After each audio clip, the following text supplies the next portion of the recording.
And Mark, let's close out the podcast doing what we do each and every week, and that is making our picks in the NFL. And last week, I had a really good week with picks. Mark, not so much. And I went 10-6 overall.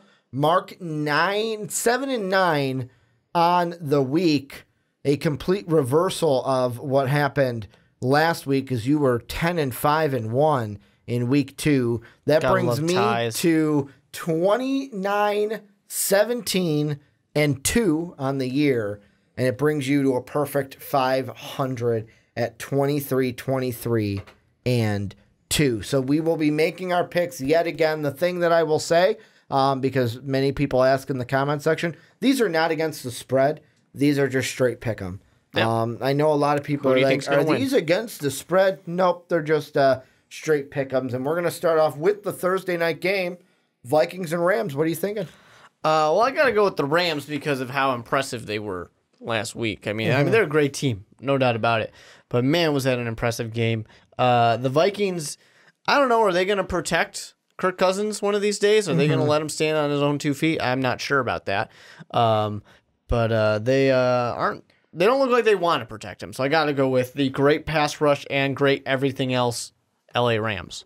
Yeah, I am basically going to go with the Vikings. Because they're your team? Not just because they are my team, but the only thing I am concerned about is what's going on with our defense, basically, because that was not a good performance. Yeah. There was some really bad defensive back play. Yeah, and I mean... And those are some really talented defensive backs, so I don't know what was going on in that game. The other thing that I am kind of concerned about is everything going on with Everson Griffin. With the thing about the Vikings making him go to mental health therapy, something about he was threatening someone at a hotel, and just part of me, it goes out to, I hope that Everson Griffin is okay, because, I mean, yeah, obviously without him, we're not as good as a defense, but I hope that he's okay, and I'm concerned for one of my own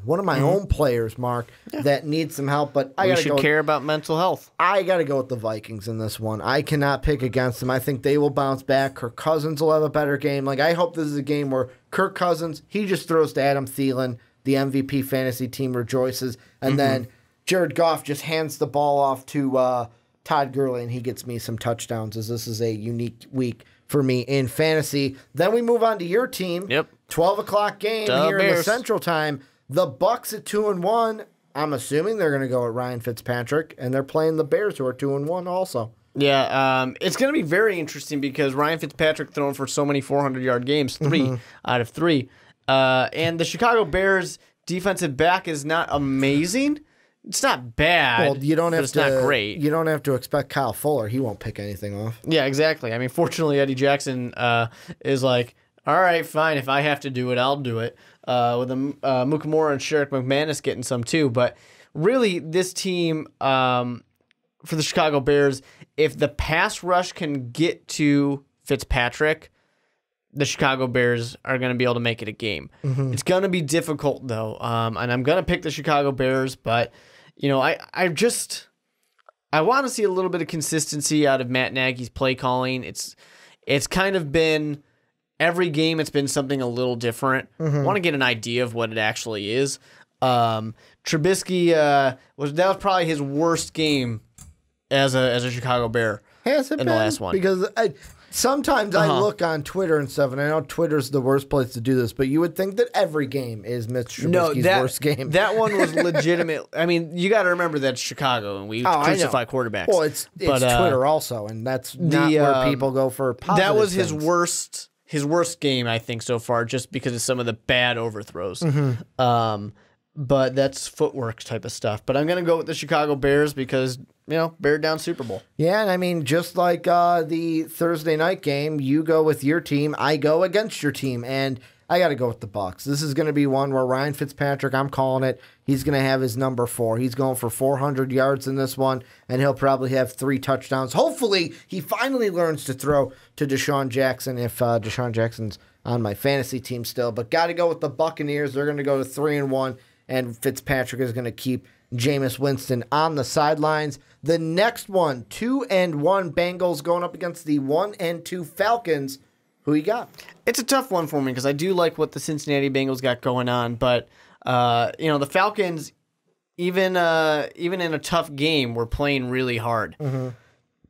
I like what they've got. I like what Joe Mixon can do, and I like Cincinnati's defense, but I'm going to go with the Falcons and say that they can have another high-flying pass attack. Yeah, for me, I am going to learn from my mistakes. I had Calvin Ridley on my bench this week in fantasy, and I lost because of it. So, I'm going to put Calvin Ridley in this week. I hope that he has some really good 3-touchdown games again, and I'm going to go with the Falcons to beat the Bungles in Atlanta. If this was in Cincy, I might think about flipping it, but I'm going to go with the Falcons to pull even at 2-2 on the year. Then we're going to Jerry World. The Lions play host, or they don't play host. They are traveling to the Cowboys, who host the Lions.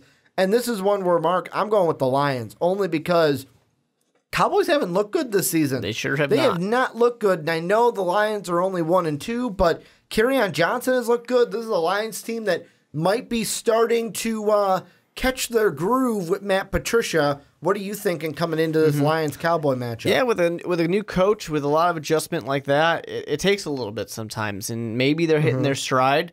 Maybe it's going to be a fluke. Who knows? But time's going to tell, and the Cowboys are a good team to kind of beat up on because they're struggling right now. They don't have that much going for them. Dak Prescott needs somebody to throw the damn ball to.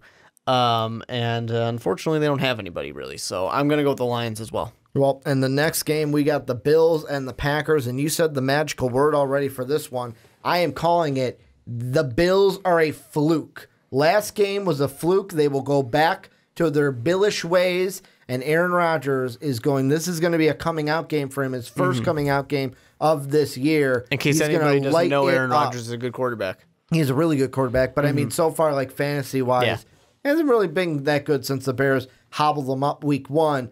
This is one where he comes out, he makes a statement, and the Packers get a big win over the Bills. Well, he's still a little hurt, so that'll be tough. And the Bills were impressive. They were very impressive.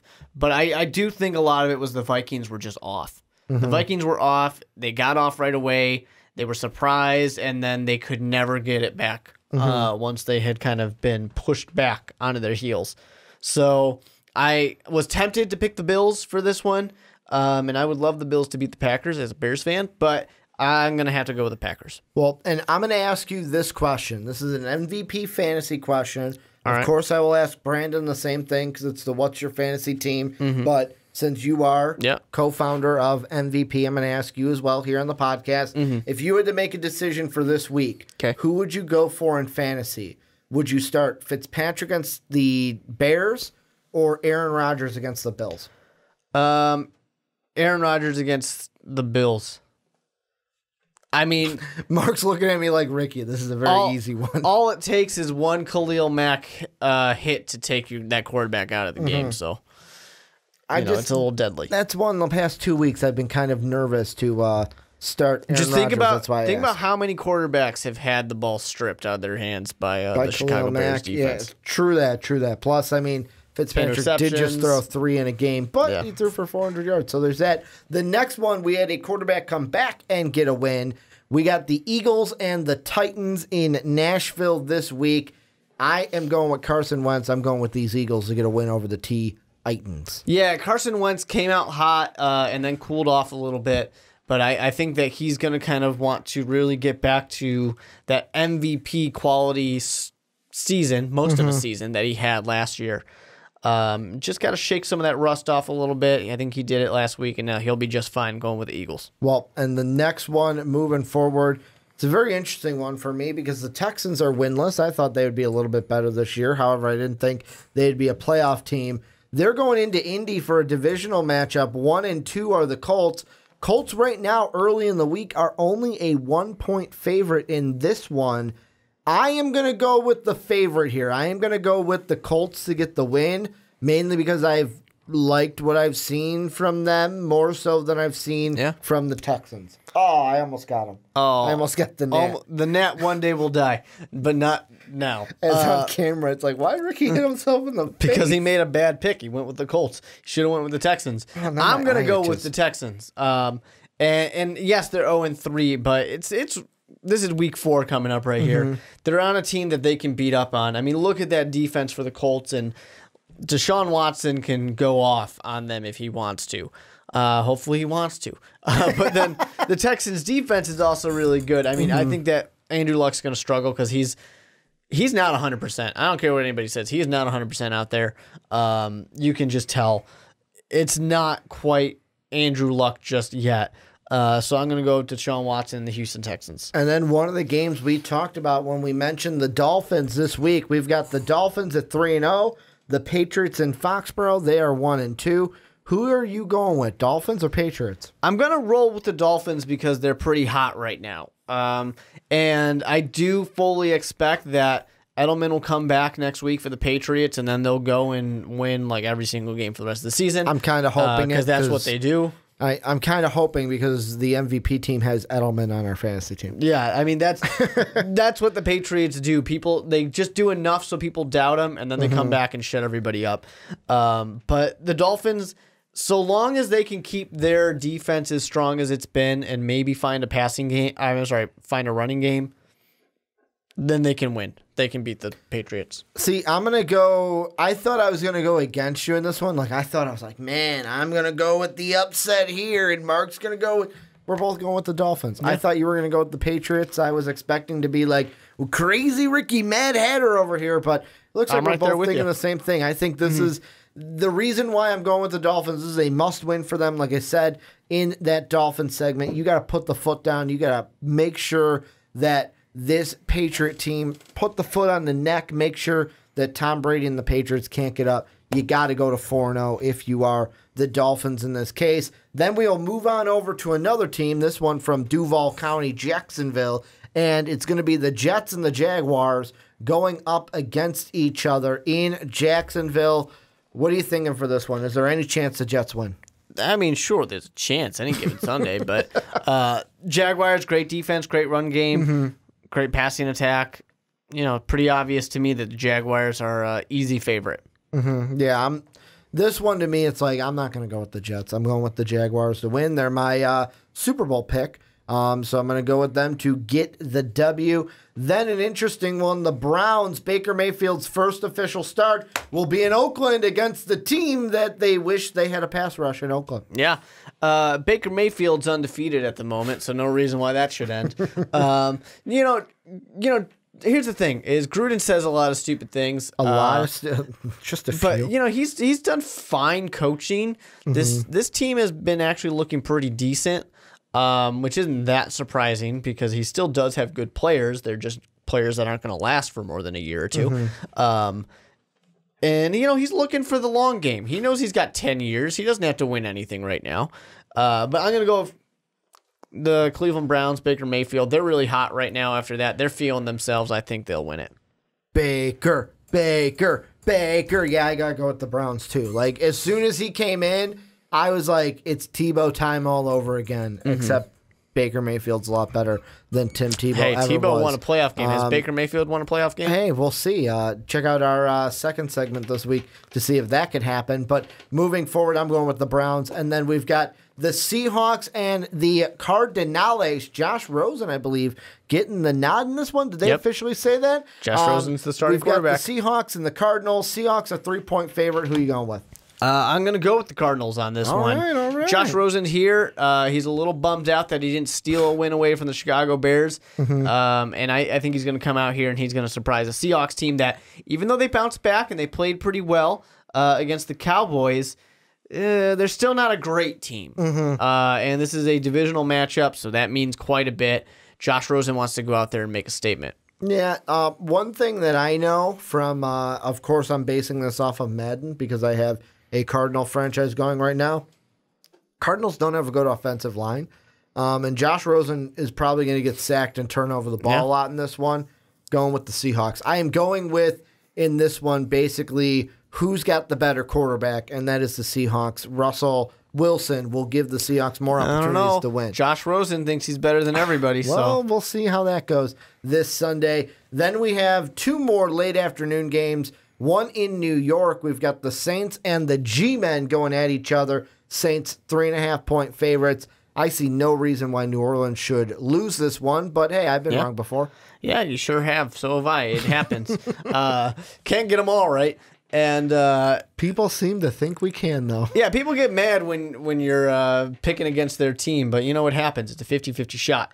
I'm going to go with the Saints on this one, too. I mean, I just like everything about the Saints better than I like anything about the New York Giants. And then this was a game I was looking forward to until Jimmy Garoppolo got injured. You've got the 49ers 1-2 going up against the Chargers 1-2. Is this the perfect game for the Chargers to get back on track and get a win in the win column? Yeah, they need this one. They can't lose this game. You know, who's the quarterback? Unless they sign anyone, it's CJ Beathard. Unless they sign or trade anybody. You know, I mean, hey, you know, I think Sam Bradford's available. Tyrod Taylor might be available. Tyrod Taylor's probably available as well. You know, Nathan Peterman's probably available in Buffalo. They worked out Landry Jones. Okay. And that's not that exciting. Hey, man, I think Landry Jones has been one. I was surprised that he got cut by the Steelers. So, I mean, I'd be excited if he was the starter for the 49ers this year. I don't know about that. You know, A.J. McCarron, where's he at right now? Oakland. Okay. Yeah.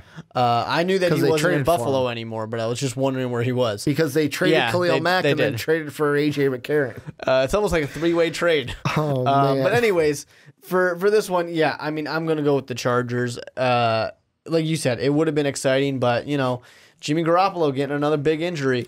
It's a little upsetting. Yeah, I'm going with the Chargers in this one mainly because of that quarterback situation. I don't know what to expect from C.J. Beathard this year. I know that he played well. They also don't have a running back before, but he got hurt too. Breida's out. Jerick McKinnon's injured. You would think that I picked the 49ers to win the Super Bowl, but I did not. I picked the Jaguars. So Are you sure you didn't? I almost picked the Rams or the Niners to win the Super Bowl this year before I said, screw it. I'm going to go with the Because you knew Jaguars. That would have been an awful decision. I mean, it would have been like my Giants pick from last year, but we'll see about that. I'll go with the Chargers in this one. Then the 2 primetime games, we've got the Ravens and the Steelers. I'm not high on the Steeler team. I think they're boom and bust. I think they're hot and they're cold. They're yes and they're no. I'm going to go with the Ravens to win in Pittsburgh on Sunday night. You know, I do Katy Perry in attendance. Yeah, that's upsetting. I do think that the Steelers are better than they've looked for a lot of games so far, and they'll bounce back. Are they who we thought they were, though? Well, no, because I don't think anybody knows what they are. But the Ravens, I really like the Ravens, and I think they're a good team. I think they can win the division. So I got to go with them. But are we letting them off the hook? Yeah, you're trying real hard right now. I appreciate it. Are we letting them off the hook, I appreciate it, but it's just not quite working. And then the last one, we've got the hype machine, Patrick Mahomes, who some people think sounds like Kermit the Frog here. No, some people don't think he does. And then the Broncos. This one will be in Denver. Who are you going with? Case Keenum or Kermit the Frog? I think this has a possibility to be closer than people expect. I like how you're like, no, yeah, he does. No, he does. Just listen, and he really does. But, I mean, the man's thrown, 13 touchdowns now? And 0 interceptions? Yeah, you can't pick against Patrick Mahomes right now. He is the next best thing. I would like to, but I can't. I mean, Andy, like, the thing that is even funnier about this is smug Andy Reid in the press conferences, where Andy Reid, when he makes those jokes, like, yeah, you know, when he scrambled out there, I taught him how to do that. It's like, sure you did, Andy. Let's see. I want to see you run that scramble and see you teaching Patrick Mahomes how to do that, the walrus with the mustache. Yeah. But yeah, I'm going with the Chiefs in this one to get the win over the Broncos, although I would not be surprised if the Broncos upset the Chiefs. And then the 2 teams on the bye this week, we got the Redskins and the Panthers. It's not like they couldn't play a game or anything with only 2 teams on the bye for week 4. But this is where you guys come in. Let us know what you guys think down below about any of the games. Who do you like? Who do you not like? What matchups are you looking for this week? Games that you are most excited about. A little housekeeping here at the end. Make sure to support us on Patreon. If you liked the podcast, you can check that down below in the description. You can also support us by getting yourself an MVP t-shirt. That link is in the description also at mostvaluablepodcast.com, where you can catch MVP each and every day. And then last but not least, make sure to please go to iTunes and give us a 5-star rating and let us know why you like listening to the podcast each and every week. I want to thank you guys for watching on YouTube, although the camera, I think, has lost battery, and listening on podcast services around the world. Mark and I will be back yet again next week to talk more football with you guys following week 4. Have a good day, guys.